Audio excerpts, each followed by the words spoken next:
This is a magnificent victory for the American people that will allow us to make America great again. President-elect Donald Trump speaking to a crowd of supporters in Florida just a few hours ago. At that point, he was the projected winner. As of 2:30 our time, that title of projected winner became President-elect.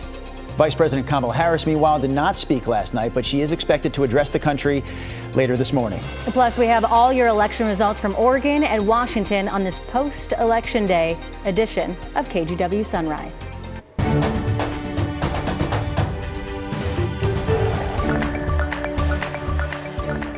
Thanks for joining us here on Sunrise on this Wednesday morning, the day after Election Day. I'm Drew Carney. And I'm China Green. We have a lot of election coverage to look at this morning. But first, we're going to head over to Rod and Chris for a look at weather and traffic. Hi, everybody. My part of the story is pretty simple. Remember, this is day one of dry weather that looks like it's with us all the way through Friday night. So dry forecast all areas. We are watching fog this morning. Now coming into the city of Portland, visibility so far is good. As you look at Pioneer, the Courthouse Square from the Pioneer Park building. The temperature not bad, 43. We do have fog being reported out along the Columbia River. There are dense fog areas when you get south of about Wilsonville and move on down into Marion County.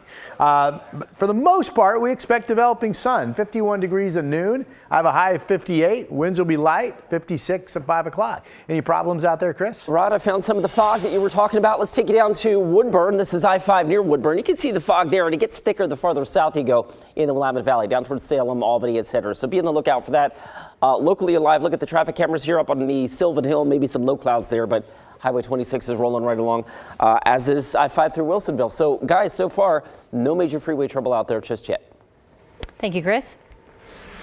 We start our election coverage this morning with the race for the White House. NBC News has called the race for Donald Trump, making him the first former president to regain power since 1892. Here's a live look at the Electoral College map. Trump taking the win with 277 electoral votes compared to Vice President Kamala Harris's 224 votes. Here locally, though, the Associated Press called the race for Vice President Kamala Harris in both Oregon and Washington. She won with about 55% in Oregon and just over 58.5% in Washington. Democrats also won both states back in 2020 and 2016. So Vice President Kamala Harris is expected to concede sometime this morning, although the details of where or when that speech will happen have not been released yet. President-elect Trump, meanwhile, wasted no time last night addressing a crowd of supporters in Florida. Most of all, I want to thank the millions of hardworking Americans across the nation who have always been the heart and soul of this really great movement. Again, we expect to hear from Vice President Kamala Harris sometime this morning. We'll bring you that concession speech live when it happens. We also have local reaction to the presidential race. So here's the vice chair of the Oregon Republican Party, Dr. Angela Plowhead. I think this is a referendum on the bad policies that the Biden-Harris administration have really implemented across this nation that have decimated our jobs, that have decimated our economy. And we also spoke with Oregon Senator Ron Wyden last night and asked him his thoughts about the nation's response to the election results. My message is that what our country learned a few years ago is that a peaceful transition is absolutely essential to protect our wonderful system of government. All right, let's talk a balance of power on Capitol Hill now. NBC News has projected Republicans will take control of the Senate. We're also watching the balance of power in the House. That is still undecided. Here's a look at the numbers this morning. Democrats need a net gain of 4 seats to flip the House from Republican control. We'll see where this one ends up, but this morning there are still several state races out there across the country that are too close to call. 2 Pacific Northwest races that will play into that. First in Oregon, U.S. House District 5. Democrat Janelle Bynum is leading Republican incumbent Lori Chavez-DeRemer. We have more on that race still to come. First, though, let's get to Washington's District 3 House seat. It's another close rematch, or another close race, I should say, in the rematch between Democratic incumbent Marie Gluesenkamp-Perez and Republican Joe Kent. You see right there, Perez currently leading this by 12,000 votes. And everyone's been keeping their eyes on this race and its potential to shift the balance of power in the House. Thomas Schultz joins us in the newsroom with more on this. Thomas. Yeah, well, guys, if turnout mirrors that from 2020, there are still more than 100,000 votes left to count in this race. Though as of now, Gluesenkamp-Perez has a slight lead over Joe Kent. She's also performing slightly better in key counties, Clark, Cowlitz, and Lewis County, than she did in 2022, leading Democrats to feel optimistic. If Gluesenkamp-Perez wins, she'll be the first Democrat to win re-election in this seat since Brian Baird back in 2008. We weren't able to catch up with our challenger, Joe Kent, Tuesday night, though when we last spoke to him, he told us it would be an honor to win this election to fight inflation and secure the border. He spent Tuesday night visiting lines of voters waiting to cast their ballots. Meanwhile, Gluesenkamp-Perez says she's focused on finding consensus across the district. Trying to figure out what are the constituent parts of the argument we agree about. Like, where are we getting off the train? What do we agree about? Start from there. Now, of course, there's still a long way to go before this race is called, though when comparing county votes to 2022, Gluesenkamp-Perez appears to have a slight lead. And coming up, I'll sit down with Mark Stefan, a political science professor from Washington State University, Vancouver, to discuss the District 3 race. China. Thomas, thank you. And we weren't able to speak with Joe Kent last night, but we do know that he visited the long line of voters who waited outside the Clark County Elections Office to register, vote in person, or fix an error with their ballot. The Clark County auditor says it's something he has never seen before. And we talked with one woman who waited in line for almost 4 hours to get inside. It's important. I work, so I had to come after work. My ballot, it was supposed to come in the mail. It didn't arrive, and I'm like, I need to get my vote in today, so I'm going to wait in this line. Everyone that was in line before the polls closed was given a small piece of paper to secure their spot to vote. In the District 3 race, there are still more than 100,000 votes to count. Washington wasn't the only place where people stood in line for hours to cast their vote. Scenes like this played out all across the country, with voting lines stretching around the block in some cases. So that left a lot of people asking, can you still vote if the polls close while you're standing in line? Casey Decker with our Verified team explains.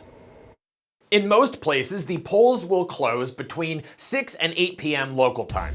But what if you get there right before closing time and there's a line? Can you still cast your ballot? Let's verify. Our sources: various state laws and elections officers, the Bipartisan Policy Center, and the American Civil Liberties Union. The answer is yes. If you are in line before the polls close, you have a legal right to vote. Even if you're still waiting after the official closing time, no one can turn you away. Election laws are almost all written by states. For instance, this one in Arizona, quote, any qualified voter who at the moment of closing is in the line of waiting voters shall be allowed to vote.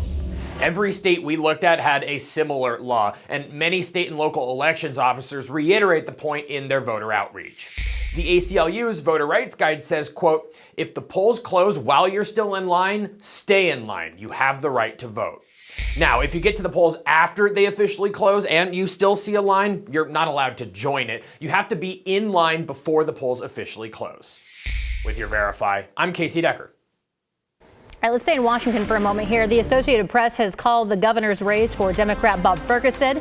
The current attorney general is in the lead here with 56%. Republican challenger and former Congressman Dave Reichert trails with about 44%.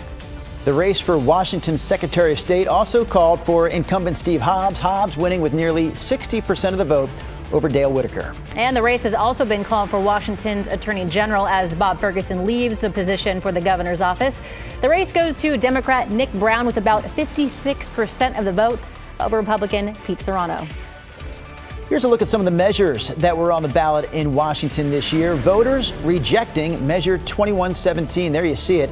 This one would have repealed the state's Climate Commitment Act, but the act stays in place. The voters also rejecting Initiative 2109, which would have repealed the state capital gains tax, so that also stays in place. We still have to get to some of the ballot measures decided in Oregon this morning. We'll do that coming up here on Sunrise. In the meantime, we have all the results for both Oregon and Washington on our website, KGW.com. If you text the word election to that number on your screen, 503-226-5088, we'll send you a link that will take you directly to the results page. Your time now is 5:09. Let's take a look at weather now with Rod Hill. Easy job for me today. Hi, everybody.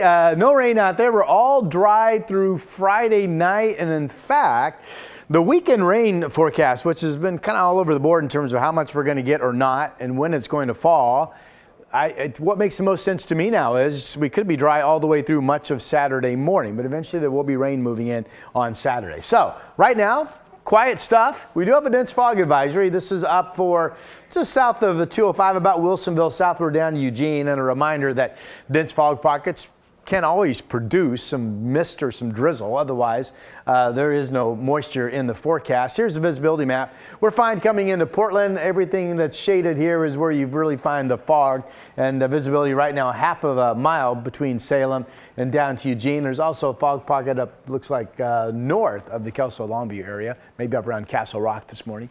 All right, satellite picture, not much to show. The clouds that were just streaming into us yesterday did move to the north and clear out of our area last night as expected. And it's cool, but not overly cold. 37 Sandy, 36 Battleground, some of the colder numbers on this map. Tiger, good morning, you're at 38. Dallas, Estacada, good morning to each of you. You're at 37. Salem holding at 43. All right. So after fog, everybody gets the sun today. 40s out east, mid to upper 50s coast and valley today. Here's Portland 7-day, 58 today, 60 tomorrow, 61 Friday. You could make the case somebody gets up to 64 in the next couple days. Dry start to Saturday, then developing showers. There's a system Saturday overnight that breaks into sun and showers on Sunday. And that is your forecast update for now.